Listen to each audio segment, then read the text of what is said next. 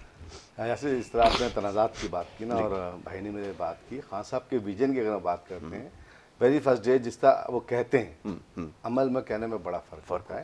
عملاً طور پہ ہم جب ان کی باتیں سنتے ہیں یقین کریں رات کو اتنی اچھی نیند آتی ہے اور ایسا لگتا ہے سو جاتے ہیں, اور جب صبح اٹھتے ہیں تو اس کی تعبیر اتنی بھیانک ہوتی ہے جس کی زندہ مثال آپ نے دیکھا ہے ابھی رواں سرمائی کے اندر بجلی کا 4 دفعہ بڑھ جانا, ٹھیک ہے, پیٹرول کا بڑھ جانا, اور سدن قیمتوں کا بہت اوپر چلے جانا. لیکن جب اعداد و شمار ہم دیکھتے ہیں ایسا لگتا ہے تمام چیزیں نیچے آ گئی ہیں. ٹھیک ہے, اب جو چیز ہو چکی چلے ہو گئی, آنے والا وقت دیکھیں بڑی بدقسمتی کی بات ہے کہ خان صاحب کی حکومت جس اعتماد سے آئی تھی حکومت سازی کرنے اور حکومت سنبھالنے, صورتحال اس کی برعکس دکھ رہی ہے.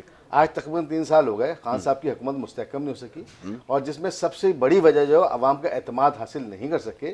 آج وہ اسی دورائے پہ کھڑے ہیں جس نے پہلے دن حکومت کا چارج سنبھالا تھا, حکومت میں بیٹھے تھے. خان صاحب کی حکومت آج 3 سال بعد بھی حکومت سازی میں لگی ہوئی ہے, ایک چیز سے نکلتی ہے دوسرے چیز میں پھنس جاتی ہے. آج بھی ان کے ساتھ سب سے بڑا مسئلہ یہ ہے کہ ایک سیٹ جو ہے آج فردوس عاشق امان کو ملتی ہے, کل وہ کسی دوسرے کو مل جاتی ہے. کم از کم جو مینجمنٹ یا ایڈمنسٹریٹو پوائنٹ آف ویو سے چیزیں ہیں ان کو تو مینج کر لیں. دیکھیں اس ٹائم سینٹ کا الیکشن سر پہ کھڑا ہوا ہے. میں یہ سمجھتا ہوں آنے والے وقت میں اگر خان صاحب کو اپنی حکومت کو بنانا ہے, چلانا ہے, تو ان کو کم از کم ایک پی ڈی ایم کے حوالے سے ایک شخصیت یا شخص ایسا ہے جو آنے والے وقت میں ثابت بھی ہوگا, آصف علی زرداری, وہ حکومت سازی میں بڑا اہم کردار ادا کرے گا. اور میں سمجھتا ہوں سینٹ کے الیکشن کی سیٹ جو ہے چیئرمین کی وہ پی ڈی ایم کے پاس جائے گی. اچھا, آنے والے وقت پتہ ہے, یہ فورکاسٹ ہے آپ کی؟ جی بالکل فورکاسٹ ہے, اور میں سمجھتا ہوں انشاءاللہ تعالیٰ پوری بھی ہوگی. آخر جب شیخ رشید صاحب پریڈکشن کر سکتے ہیں, مرحوم حسان صاحب, یہ حکومت سازی کا جو فارمولہ ہمارے یہاں استعمال ہوتا ہے نا معذرت کے ساتھ, وہ بڑا خطرناک ہے. تو اگر آپ اس کی بات کر رہے ہیں کہ حکومت سازی کے لیے یہ والا ٹول استعمال ہوگا تو پھر تو یہ تو بڑی خطرناک چیز ہے, اس کا تو آپ کو راستہ روکنا پڑے گا. ورنہ اس سے پہلے جو کچھ ہوا, دیکھیں نا اس سے پہلے کیا ہوا, چیئرمین سینٹ کی بات جب آئی تھی صادق سنجرانی کا نام آگے آ گیا, جبکہ اس کے لیے آپ کو پتہ ہے کہ جس کے پاس میجورٹی تھی وہ ڈیزرو کرتا تھا. اچھا اس وقت بھی یہی ہوا تھا, آصف علی زرداری صاحب نے یقیناً کوئی نہ کوئی کارڈ تو استعمال کیا, صادق سنجرانی بیٹھ گئے. اس کے بعد پھر معافی تلافی بھی ہوتی رہی. آج بھی جب سوال پوچھتے ہیں کہ جی سینٹ کے انتخابات میں جو پچھلے ہوا تھا اس میں کیا ہوا تھا, وہ کہتے ہیں جی وہ ہماری غلطی تھی, وہ ٹھیک ہے ہو گیا. یہ غلطی ہو گئی, توبہ والا آ گیا تھا الٹیات پہ. تو یہ معاملات اگر اس دفعہ بھی ہوں گے تو پھر تو معاملہ بڑا کرٹیکل ہو جائے گا آپ کے لیے. دیکھیں اگر آپ حقیقت سے انحراف کرنا چاہیں اور کبوتر کی طرح آنکھیں بند کر لیں تو ممکن نہیں ہے اس وقت. یہ ہوگا اس کا مطلب, یہ میں سمجھتا ہوں بالکل ہوگا, کیونکہ خارج سے امکان نہیں ہے بات ہے. دیکھیں میں بہت زندہ مثال دے رہا ہوں نا کہ موجودہ حکومت ہے وہ ہر آدمی کو چور کہہ رہی ہے, ثابت کسی کو نہیں کر پا رہی. ایسا ہی اس وقت آئین سازی اور قانون سازی کی جو باتیں کی جا رہی ہیں, عملاً کہاں فقدان اس کو آپ دیکھ رہے ہیں کہ جب چیف جسٹس کو کمرے کے اندر بند کر دیا جاتا ہے اس وقت قانون کہاں کھڑا ہوتا ہے. بہت بڑا سوال ہے. چیف جسٹس صاحب یہ کہتے ہیں کہ جناب میں بہت بڑا ایکشن لے سکتا لیکن میں نے نہیں لیا. یعنی اس بیچارے نے وہاں پہ بھی اپنی ذات کو آگے رکھا, اس کو پتہ ہے پیچھے واولہ کرنے سے کچھ حاصل نہیں ہوگا. اس پہ ایکشن ہو رہا ہے, کچھ لوگوں کی گرفتاری بھی عمل میں آ رہی ہیں, نام بھی دے گئے, لیکن عملاً یہ بڑا خطرناک رجحان ہو گیا ہے. اور یہ پچھلے کافی عرصے آپ دیکھ رہے ہوں گے عدالتوں کا جو حال ہے, معاملات ہیں, جب ملک سازی کے اندر قانون کا بڑا اہم رول ہے, جب اس کے ساتھ یہ ہونے لگ جائے وہ لوگ خود تحفظات کا شکار ہو جائیں. اس کی زندہ مثال یہ ہے کہ اگر ہم اپنے وزیر اعظم صاحب کو دیکھیں موجودہ, انہوں نے کہا تھا یار جب میں حکومت سازی کر لوں گا, حکومت میں آ جاؤں گا تو میرا سب سے پہلا کام یہ ہوگا پروٹوکول کے بغیر چلوں گا. کہاں ہے وہ پروٹوکول کے بغیر, کہاں ہے وہ خواب کی تعبیر ہے. عملاً طور پہ عوام کو کہا تھا جناب اگر حکمران چور ہوتے ہیں تو ڈالر بڑھ جاتا ہے. آج کیا ہو رہا ہے, مطلب سب چیزیں اس کے برعکس جا رہی ہیں. تو میں نہیں سمجھتا کہ ایسا, ہاں اللہ کی ذات ہے, معجزات ہوتے ہیں, کوئی ایسا معجزہ ہو گیا حضرت جبرائیل علیہ السلام آ گئے اور حکومت سازی بنا کرنے والے لوگوں کے درمیان آگے کان میں کوئی سور پھونک دی, اللہ کا بھی طریقہ کار قانون ہے. تو میں نہیں سمجھتا کہ اس کے برعکس ہوگا, لیکن درحقیقت صورتحال یہی ہے, ہونا وہی ہے جو ہوتا چلا آ رہا ہے. چونکہ راتوں رات میں کچھ تبدیل نہیں ہو سکتا ہے کچھ گراف اوپر نیچے ہو جائے ٹھیک ہے نا, کچھ معاملات چھوٹے بڑے ہو جائیں, لیکن جو میں دیکھا ہوں سینٹ کے اندر اب حکومت سازی دیکھیں وہ موجودہ حکومت کی ضرورت کی ہے. خان صاحب کی وجہ یہ ہے وہ اکیلے کچھ نہیں کر پا رہے, اور وہ غیبی قوتیں بھی اس بات کو ان کو بار بار باور کرا چکی ہیں کہ بھائی تم ابھی تک ڈیلیور تو کر نہیں پا رہے ہو, تم آج تک جھگڑے میں لگے ہو, احتساب چور اس سے باہر آ جاؤ, عوام کو آپ نے جو بنیادی سہولیات دینی ہے اس طرف آ جاؤ, کوئی قانون سازی, کوئی ایسی پالیسیز لے آؤ, اس سے ریلیف ملے, ریفارمز ہوں.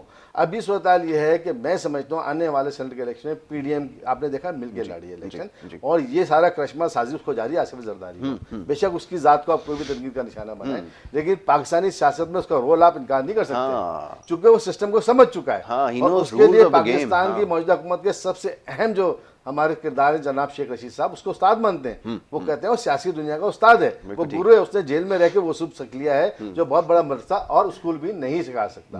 تو کرشمہ سازی کی اس کو شخصیت قرار دیا انہوں نے, تو میں سمجھتا ہوں اب وہ اپنا رول ادا کریں گے, اور وہ غیبی قوتیں بھی ان کو مدد کریں گی, چونکہ وہ دیکھ چکے ہیں خان صاحب کے اوپر تمام انحصار کر کے کہ وہ مقاصد نہیں حاصل کر پا رہے, اور اب جو قانون سازی ہوگی وہ آنے والے وقتوں کا تعین کرے گی. تو اس کے لیے وہاں پہ ایک ایسا اسموتھ ماحول چاہیے, ایک ایسا طاقتور گروپ چاہیے جو بیٹھ کر اس چیز کو منوا سکے. بالکل ٹھیک ہے, سب سے زیادہ ضروری ہے, کیونکہ اب تک جس چیز کا فقدان نظر آیا وہ یہی ہے کہ قانون سازی کیونکہ مؤثر طریقے سے نہیں ہوئی, کیونکہ میجورٹی نہیں تھی, تو ممکن ہو نہیں سکتا تھا.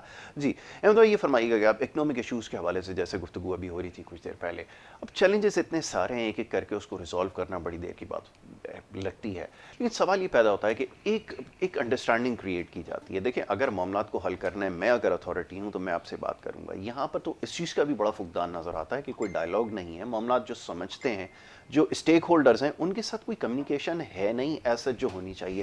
اس کے بارے میں کیا کہیں گے, کیسے حل؟ دیکھیں آصف بھائی, سلسلہ یہ ہے کہ آپ کی بات اور میرے دوست کی بات جو ہے وہ ایک تو 18ویں ترمیم کی جو آپ بات کر رہے ہیں اس کی وجہ سے بہت ساری چیزیں جو ہیں وہ ڈیڈ لاک کا شکار ہے. ایسا ہی ہے. تو حکومت وفاق میں جو بیٹھے ہوئے ہیں ان میں اور سندھ حکومت میں, ان دونوں چیزوں میں ایک ڈیڈ لاک آیا ہوا ہے, جس کا نقصان جو ہے وہ مجھے اور آپ کو ہو رہا ہے, عام آدمی کو ہو رہا ہے. بالکل صحیح, وہ عام آدمی کو ہو رہا ہے. وہ نقصان جو ہے وہ ان لوگوں کو نہیں ہو رہا جو حکومت میں ہیں یا وفاق میں ہیں یا سندھ حکومت میں ہیں. بہت ساری چیزیں یہاں آ کر رک جاتی ہیں, یہ میرا کام نہیں ہے, یہ آپ کا کام ہے, یہ اس کا کام نہیں. آپ چھوٹی سی بات لے لیں انفراسٹرکچر کی, آپ یہ دیکھیں کہ صوبے کو, مجھے لگتا ہے کہ جو پیسہ صوبے کے پاس موجود ہے وہ وفاق کے پاس اس وقت موجود نہیں ہے. میں اگر اپنے شہر اور اپنے سندھ کی بات اگر کروں تو جو پیسہ لگنا چاہیے تھا ہمارے شہر میں وہ پیسہ نہیں لگا, جس کی وجہ سے آپ نے دیکھا ہوگا کہ انفراسٹرکچر کو لے لیں. ایک انفراسٹرکچر آپ آج تک ایک ماس ٹرانزٹ جو بسز کا ہے وہ نہیں چلا سکتے, نہیں انٹروڈیوس کرا سکتے. 2.5 کروڑ کی آبادی ہے, ہمیں تو گنا بھی نہیں جاتا صحیح طریقے. یہ بھی ہمیں نہیں پتا 2.5 کروڑ ہی ہیں, زیادہ ہے. کچھ لوگ تو کہتے ہیں 3 کروڑ کراس کر گئے. صحیح ہے, تو ہمیں تو گنا بھی نہیں جاتا صحیح طریقے سے. تو ہمارے لیے کیا لے کر آئیں گے, کون سی بسز لے کر آئیں گے؟ کیا پنجاب میں آپ دیکھ لیں, شہباز شریف صاحب نے جس زمانے میں ان کی حکومت تھی, انہوں نے پنجاب کو کہاں سے کہاں پہنچا دیا. آج پنجاب کا چھوٹا شہر آپ کے شہر کراچی سے بہت بہتر ہے. میں مثال دیتا ہوں, بہاولپور ہے, سیالکوٹ ہے, فیصل آباد ہیں, یہ شہر کہاں سے کہاں پہنچ گئے. ساری انڈسٹریز جو شہر کراچی میں تھیں وہ ساری انڈسٹریز بند ہو کر, گیس یہاں نہیں ہے, بجلی یہاں نہیں ہے, انفراسٹرکچر یہاں نہیں ہے, آپ کی اور میری جان کو خطرہ یہاں موجود ہے, ڈکیتیاں یہاں موجود ہیں, بھتہ خوری یہاں موجود ہے. کام کیسے ہوگا؟ جو کام کرنا چاہیے تھا وہ کام کیا نہیں, اور جس کام کے لیے حکومت اور ان میں ڈیڈ لاک آ جاتا ہے اس سے نقصان مجھے اور آپ کو اور ہمارے کاروبار کو اور ہماری جابس کو ہوتا ہے. ایسا ہی ہے, بالکل آپ نے ٹھیک ہے. جی جب تک یہ ایک پیج پہ نہیں بیٹھیں گے, آج 2.5 سال ہو گئے اور اگلے 2.5 سال رہ گئے, جب آپ ٹی وی کھولیں یہ ان کو برا کہتے ہیں, وہ ان کو برا کہتے ہیں. صبح 8 بجے 9 بجے سے لے کر رات 12 بجے کی بلیٹن میں جو ہے وہ ان کے اوپر کچرا پھینکتے ہیں, وہ ان کے اوپر کچرا پھینکتے ہیں. عوام کا کیا قصور ہے بتائیے؟ یہ بات ہے. اب آپ جیسے ابھی احمد بھائی نے نشاندہی کر دی, دیکھیں ہم بھی یہ بار بار بات کہتے ہیں کہ صبح سے لے کے شام تک صرف یہی ہو رہا ہے نا, ایک دوسرے کے اوپر الزامات لگ رہے ہیں, ایک دوسرے کے خلاف بیانات دیے جا رہے ہیں, لوگ بیٹھے انتظار کر رہے ہیں کہ کب ملک کی بہتری کے لیے کام کریں گے. اب میں آپ کو مثال دوں, ایک جگہ ڈبیٹ ہم نے رکھی, اچھا بریک کے لیے کہہ رہے ہیں, ذرا بات مکمل کر لوں پھر بریک کی طرف جاتا ہوں, کہ جو نئے اکنامک جو زونز ہیں, انڈسٹریل زونز ہیں, وہ بنائے جائیں گے. تو ایک صاحب تقریر کرنے کے لیے آئے, میں نام نہیں لیتا, آپ کے ہمارے بڑے اچھے دوست ہیں, انہوں نے کہا کہ بھائی کام کریں کہ اس کی بات بعد میں کریں گے. پہلے جو ایگزسٹنگ آپ کے پاس جو زونز ہیں اس کی بات کر لیں پہلے, اس کے بعد پھر اس کی طرف چلیں گے, کیونکہ مجھے نہیں لگتا کہ وہ اب باقی رہیں گے, کیونکہ جو ان کی حالت ہے. مرزا صاحب اور ہم اگر جائیں گاڑی میں تو میرے خیال میں نہیں پہنچ سکیں گے سائڈ ایریا یا کہیں اگر چلے جائیں. تو یہ اس وقت صورتحال ہے. اگر آپ اپنے بزنس کو اور ایکسپورٹس کو بوسٹ کرنے کی بات کرتے ہیں نا, تو آپ کے پاس انفراسٹرکچر کی کیا صورتحال ہے یہ پہلے آپ دیکھ لیجئے. چلے گفتگو جاری رکھیں گے, ایک چھوٹی سی بریک کے لیے کہا جا رہا ہے, بریک لے لیتے ہیں, بریک کے بعد واپس آئیں گے, ہماری گفتگو جاری رہے گی. آپ دیکھتے رہیں گڈ مارننگ کراچی.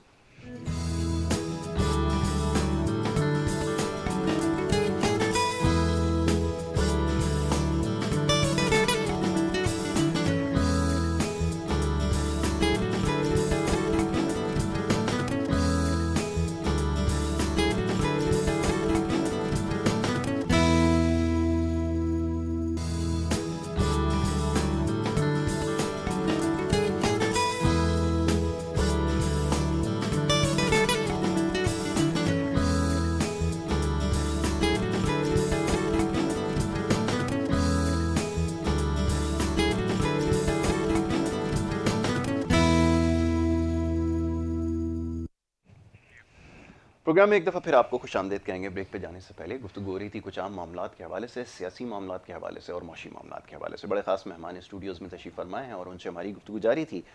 ہمارے معزز مہمان احمد اویس تھانوی صاحب یہاں پہ موجود ہیں, تجزیہ کار بھی ہیں, کنسٹرکشن کے شعبے سے آپ کا تعلق بھی ہے, تو ان سے بھی ہماری کچھ گفتگو ہو رہی تھی. یہ فرمائیے گا کہ یہ کام کیسے ممکن ہے کہ میں اگر کوئی ہاؤسنگ سوسائٹی اگر لانچ کروں یا کوئی پروجیکٹ اگر میں کھڑا کروں, مجھے تو آج تک نہیں پتا ہوتا کہ جناب میں نے اگر کوئی کام شروع کیا ہے, پہلے تو میں بڑے تکلیف دہ پروسیس سے گزروں گا, ایک لمبے چکر کاٹوں گا, این او سیز آفٹر این او سیز, پرمیشنز آفٹر پرمیشنز, اور پھر ایک ادارے سے دوسرے ادارے, دوسرے سے تیسرے, اور جب میں وہ شروع کر دوں گا تو اوور نائٹ کوئی بلڈوز کر کے چلا جائے, اس کی بھی کوئی گارنٹی نہیں ہے. شہر کراچی کے اندر اس وقت یہ ایک بڑا مسئلہ بنا ہوا ہے. ذرا یہ بتائیے کہ کام میں رکاوٹ جو آڑے آ رہی ہے, کوئی مانیٹر کر رہا ہے, کچھ ہے اکاؤنٹیبلٹی, کوئی سوال پوچھ سکتا ہے, کوئی کیا ہو کیا رہا ہے, یہ تو ذرا سمجھائیں. سب سے پہلے جی میں اگر بات کروں کہ ایک پروجیکٹ کا نقشہ پاس کرانے کی, تو اس ایک پروجیکٹ کے نقشے پاس کرانے کے لیے آپ کو 18 این او سیز لینی پڑتی ہیں مختلف اداروں سے. جی. گیس, سوئی گیس جو کہ ملتی بھی نہیں ہے, نہیں مل رہی. کے electric, water and sewerage board, water board کی لائن کی الگ, جو لائن واٹر ٹیپ واٹر آتا ہے وہ الگ, سیوریج کا الگ, اس کی این او سی. ٹھیک. سول ایویشن کی ہائٹ کی این او سی, ٹھیک پی اے ایف کی این او سی, ایس بی سی اے کے 15 ڈپارٹمنٹ کی ان کی این او سی, کے ڈی اے کی N O C, board of revenue کی. تو یہ آپ جب ان این او سی سے نکلتے ہیں, نقشہ پاس کرانے میں شہر میں اگر کوئی پروجیکٹ کرتا ہے اس کو 1 سال سے زیادہ لگتا ہے. جی. نقشہ پاس کرانے. نقشہ پاس کرانے. اب آپ صرف یہ دیکھیں کہ نقشہ پاس کرانے میں 1 سے 1.5 سال لگ رہا ہے, اور اس کے پیچھے 18 این او سیز ہیں. وہ صرف 18 این او سیز نہیں ہیں, وہ این او سیز تو ملنا کوئی مشکل کام نہیں ہے, مگر گیم ہے سارا پیسے کا. پیسے کا گیم ہے سارا, پیسے کا. اب وہی جو میں کام کر رہا ہوں اور جو دوسرے بلڈر کام کر رہے ہیں, جو این او سیز لے کر کام کر رہے ہیں, ان کے ساتھ ہی ان کے اوپر ہتھوڑے بھی چلائے جاتے ہیں, ان کی بلڈنگیں مسمار بھی کی جاتی ہیں, جس کی مثال شہر کراچی میں 2-3 بلڈنگز کی ہیں. نقشے پاس بورڈ آف ریونیو سے کلیئر, کے ڈی اے سے کلیئر, ایس بی سی اے نے این او سی دیا ہوا, بلڈنگ 8 منزل 10 منزل تیار کھڑی ہو چکی ہے. لوگوں کے پیسے اربوں روپے اس بلڈنگ میں لگے ہوئے, 4 دن کے اندر بلڈنگ کو زیرو کر دیا. کیوں زیرو کر دیا؟ وجہ یہ تھی کہ جی یہ تو زمین تھی نہیں کمرشل, یہ تو پلاٹ ہی کوئی اور تھا, آپ نے کیسے اس کے جن اداروں اکاؤنٹیبلٹی دیکھیں, جو آپ ریگولیٹری باڈی کہتے ہیں نا, نقصان کس کا ہو رہا ہے؟ بلڈر کا. نقصان کس کا ہو رہا ہے؟ عوام کا. آپ اکاؤنٹیبل ان کو ٹھہرائیں جن لوگوں نے اس کی پرمیشن دی ہے. کیوں دی؟